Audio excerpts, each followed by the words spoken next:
The story you're about to listen to is from a Ukrainian soldier named Serhii. He was in a series of viral photographs in November of 2022.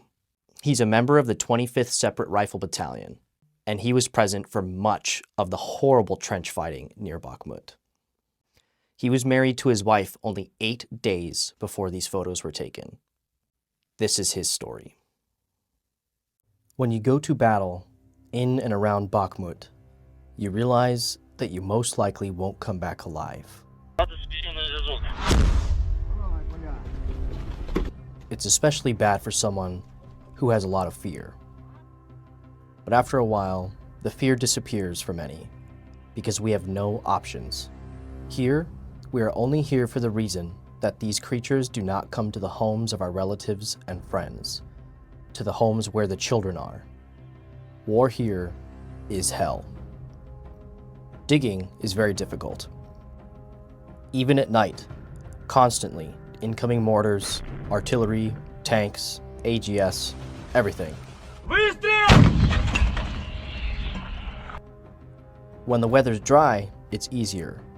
When it's wet, it's unreasonably cold. Wet and dirty clothes dry on us like plaster. There's no way to change your clothes. We always have a cold. At night, we shake more from the freezing temperatures. During the day, we shake a little less. We cut and scrape the dirt with a knife from our clothing. The mood at the front line, we are very tired. We have no options for us. The orcs have not left or abandoned their trenches, so we stand in ours at the cost of our lives. We sleep laying in cold mud. I don't know what else to tell you about the conditions. I can't tell you.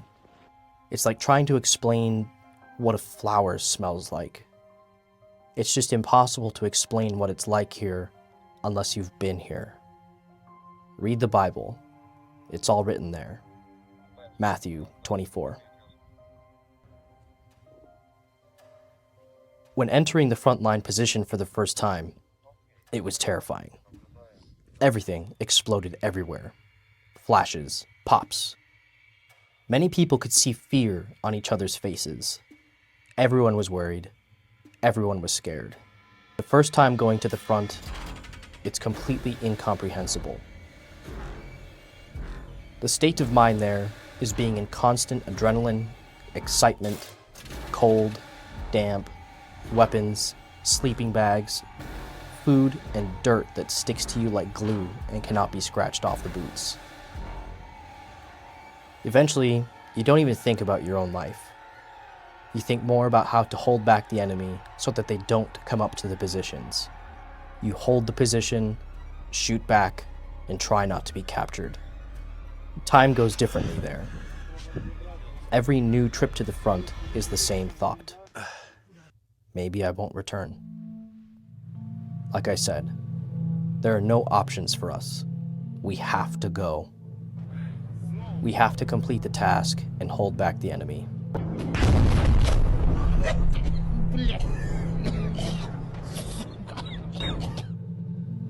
The mornings in the trenches begin very differently than normal, either with shelling or with tea to warm up. Waking up shivering from the cold, we warmed up the ice in bottles on the burners. Like I said, it's very cold there. Enemy artillery is always firing.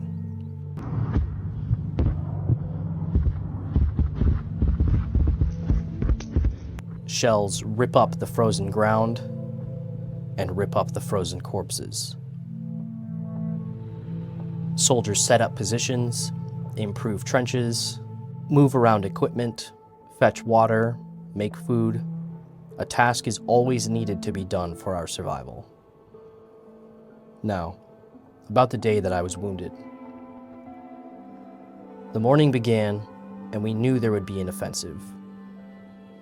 Intelligence reported to us a large accumulation of Russian soldiers in front of us. No one doubted that the Russians would have an offensive. The area had been heating up, and we figured this was coming. That morning, me and the guys at the position were thrashed. The enemy artillery flew in constantly. I felt how hot blood was flowing through my body. I shot a machine gun on the parapet to make it clear to the enemy that even though we were being thrashed, we were still standing. This is when an artillery shell flew in and exploded. It just shredded and peppered my arm completely. I still stood on the parapet and fired the machine gun with one hand. Another shell fell nearby, and I was wounded again. Then the shock began. I began to collapse into the trench floor. I looked up at the sky, and I asked God for forgiveness and understood that I would not leave here alive. I said goodbye to my life, and I prayed. After some time, the light in my eyes began to recover. I crawled to the nearest dugout and said that I was wounded, so that the boys in reserve would have to come out and take up positions. At that moment, the enemy came up and close quarters fighting began. After the battle, the medics examined me.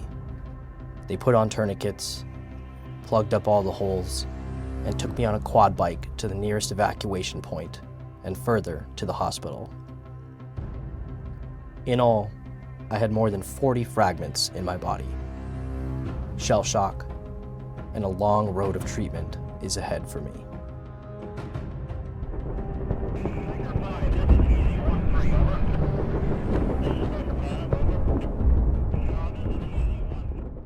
If you find value in my work, please consider subscribing to my Patreon. You can see the link to it in the description. As always, every soldier has a story, and every story deserves to be told. Thanks for watching.